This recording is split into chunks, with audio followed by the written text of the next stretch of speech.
here we have Ivankov. A very exciting leader to play because it's just chaos. You're just throwing your hand out there, trying your best.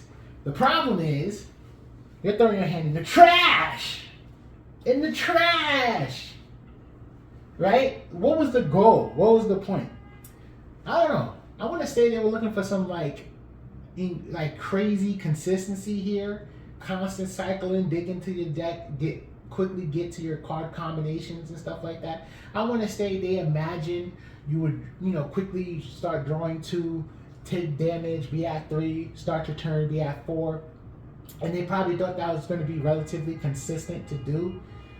But it is dangerous. This is a game about resources. And it is dangerous to be playing at 2 cards in hand. It does not make sense. It is too risky. Now, granted, Ivankov will be getting some support in the future. Ivankov will be getting a card to help the leader draw way more. So, that's something.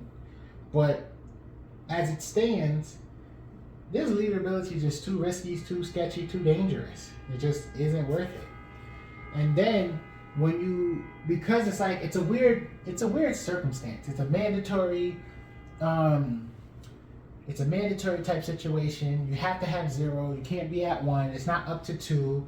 So if you then play your 7-drop to draw 1, 2, or 3, depending on what your how many cards in your hand, then use your ability. If you don't got 6-drop Luffy to put you back at 0, you're not even going to use your leader ability. If you're in a circumstance where you just ending your turn with 1 card in hand, that's dangerous. And unless that card is Death Link, you're not getting more cards in your hand. Not only that, but you have to have the Don count for it. And the Don efficiency with these radical plays is not good enough. That's just what it is. It is difficult to take advantage of Ivankov. I'm assuming, like I said earlier, the goal for Ivankov was to, I guess in a very exciting way, rush to get your particular card combinations. Because if you can just constantly draw 2 at the end of your turn, draws for your starter turn, you're going to see more cards than the average player. But you will have brick situations, I would say. You will have situations where you get 1 card stuck in your hand.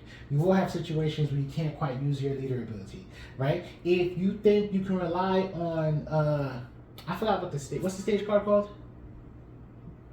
Okay, it is what it is, right? But if you gotta rely on a stage card, the deck's probably not worth playing at the moment.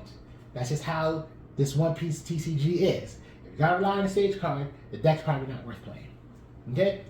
So if we're looking at the stage card to help you consistently have 0 cards in hand, to help you consistently cycle, which would have been very effective, but it doesn't complement the deck enough. That's the truth. We see a Kaino, we see access to constant cycling, we see how effective it is to help your deck be consistent, but it just doesn't work with this.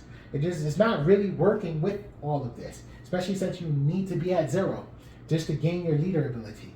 So it's a weird state. Do you have access to your leader ability?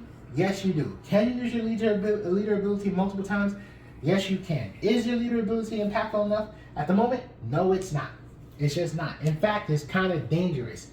And maybe they wanted you to live on the edge. But now, you done fell off a few times. So, it's not worth it. I'm sure when there's new Impel Down support, we'll probably see some interesting plays. We'll probably see some interesting situations, card combinations. But at the moment, it just is what it is. And this leader ability is not helping you. It is actually doing more harm than good.